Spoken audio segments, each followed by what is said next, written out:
ver em Belo Horizonte, até o Felipe Nunes, né, que é um cientista político e tal, tá sempre lá na Globo News falando sobre política, já me mandou mensagem aqui: não vou dormir antes de vocês falarem do meu Galo, da vitória do Galo. Um abraço pro professor Felipe Nunes, o Galo que conseguiu uma classificação, né, imponente, um jogo de tempos diferentes, né, de novo hoje lá na Arena MRV em Belo Horizonte. O primeiro tempo muito melhor do Flamengo, e depois, no segundo tempo, o Atlético começa a se restabelecer na partida, né, Mansur? Eu acho que assim, se a gente pega toda a eliminatória, eu acho que ela ter ido para os pênaltis ajuda a contar o que foi, e aí podia pender para qualquer lado, não tem uma injustiça. Hoje eu achei no todo do jogo o Flamengo o melhor time.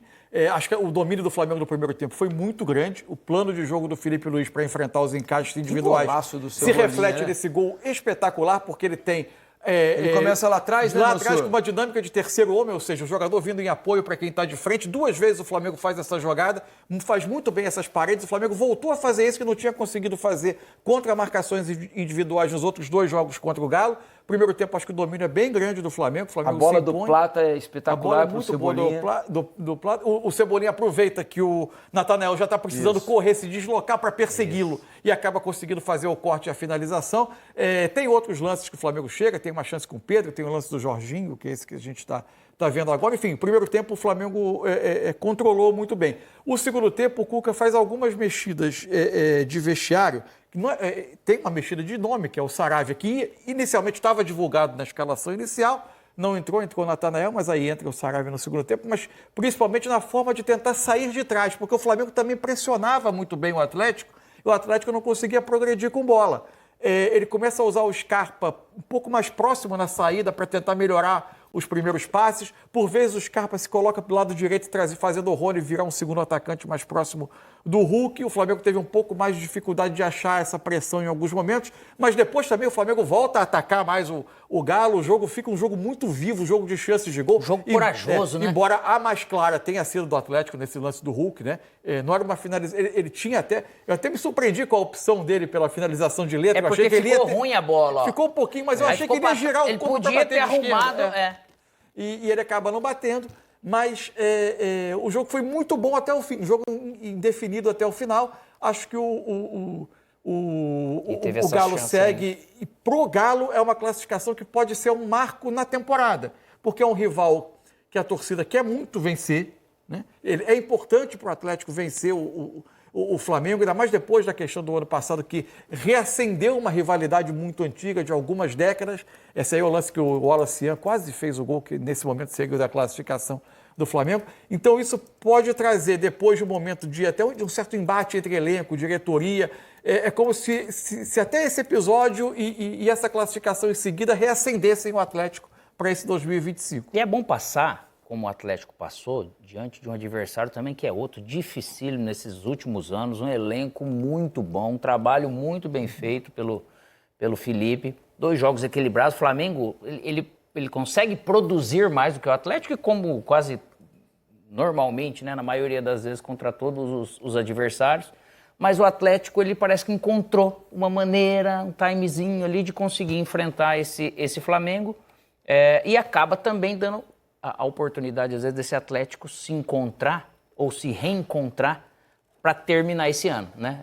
Da maneira que vinha, estava se gerando muita dúvida no torcedor, imagino eu.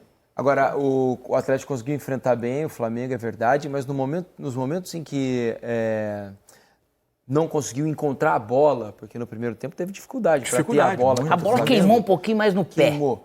E outra coisa, Alex, eu ainda sinto um pouco de falta de criatividade do Galo, né? Para tanto porque, talento, assim, né? É muito talento. Então, o Atlético, pelo menos ao meu ver, ele é muito dependente de jogadas individuais do Hulk, quando ele, na base da força essas já vão ter dele, pelo talento dele. Exato, é normal. Mas eu acho que o Atlético depende demais de o Hulk tomar uma iniciativa para fazer as coisas. E da batida da bola do Scarpa. E da batida do Scarpa. Ou quando o Coelho... E que fez um grande... Que está fazendo uma grande temporada. Talvez o Coelho seja um dos principais jogadores, ou o principal jogador do Atlético na temporada. Ele consegue criar alguma coisa pelos lados. Mas assim, em termos de jogada, de jogo trabalhado... Eu acho que o Atlético está muito aquém do que pode jogar pela qualidade dos jogadores que tem. Por isso, assim, quando a gente conversava sobre os 2 primeiros jogos, Atlético e Flamengo, e falava sobre o fato do Atlético ter enfrentado bem. Eu me lembro que a gente conversou aqui. É um reinício aí, o Atlético encontra uma maneira de jogar. Sim, nem todos os jogos do campeonato vão permitir ao Atlético ser um time tão aplicado, né? Programado para defender, explorando espaços, porque o Flamengo se coloca quase sempre jogando à frente, com iniciativa, assumindo riscos defensivos maiores, naturais, da sua maneira de jogar, e o Atlético podendo reagir a isso.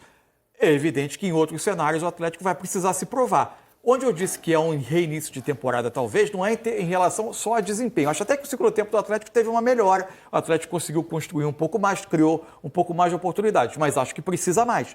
Quando eu digo de reinício de temporada, é mais por uma questão de ânimo. O Atlético parecia um time abatido mesmo, por não conseguir jogar bem, por não conseguir resultado, pelos problemas de bastidores. E às vezes até a forma como os jogadores expuseram os problemas, pode ter feito a diretoria também se colocar mais próxima do elenco, você ter uma união entre todo mundo ali, dentro de vestiário. E o Cuca, de novo, demonstrou ser um expert nesses momentos turbulentos. Assim, tentando fechar o grupo em torno dele. E conseguir encontrar formas de trazer. E veja que nessa noite o Atlético arrecadou 8 milhões de reais, mais de 8 milhões de reais, porque a renda do jogo hoje foi acima de 4 milhões de reais, com mais 4,7 milhões de reais de premiação por passagem às quartas de final, uma noite que rendeu 8 milhões de reais para o Atlético Mineiro. É claro que esses 4 milhões de reais de renda é a renda bruta, né? Tem despesas, então, tem despesas e tudo mais, mas é uma boa grana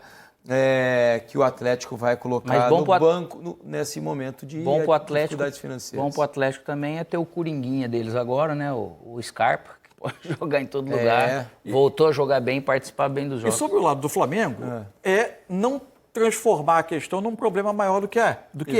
É óbvio que não é bom ser eliminado, a volta é ruim, mas o Flamengo colocou desde o início que essa era a terceira das prioridades.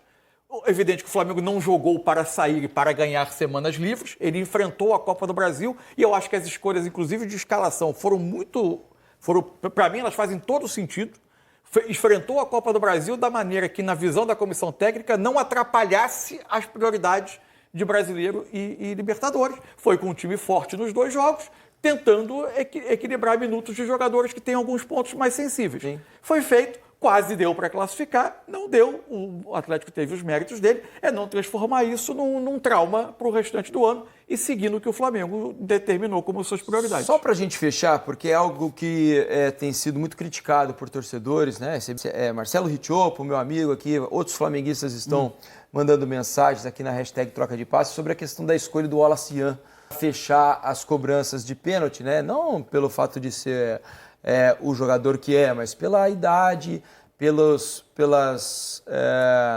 irritação causada no primeiro jogo com outros jogadores do Atlético. Havia um clima claro no campo ali de embate de jogadores do Galo com ele. Isso. Houve gestos dele para o banco do Atlético, né? Ele fazendo assim que falam muito, né? Tipo o Tite, né? Ele fala muito assim para o pessoal do banco. Você achou a escolha pertinente, o Mansur, Alex, ou poderia ter poupado o menino, colocado um jogador com mais experiência para bater esse pênalti aí que a gente está vendo agora? Só uma coisa, eu não tenho a menor condição de avaliar a relação entre o pênalti perdido e a forma dele de se relacionar com o jogo e com os adversários. Não, ninguém tem. Né? Eu não tenho como dizer. Claro. Admiro a personalidade dele no sentido estrito do que ele faz para o jogo, chamando o jogo o tempo todo, se apresentando o tempo todo. Fez um belo jogo. É impressionante como ele se apresenta para o jogo, esse tipo de personalidade. O resto, essa coisa de entrar na mente do adversário, de criar, assim, eu particularmente acho isso uma coisa periférica que para mim não acrescenta nada ao jogo. Eu não sou daqueles que tem dificuldade de entender a tese do futebol é legal por isso. Eu acho que o futebol é um jogo tão bonito que ele dispensa essa parte. Mas enfim, tem gente que aprecia, eu respeito. Eu acho que pensando apenas tecnicamente, acho que a escolha dele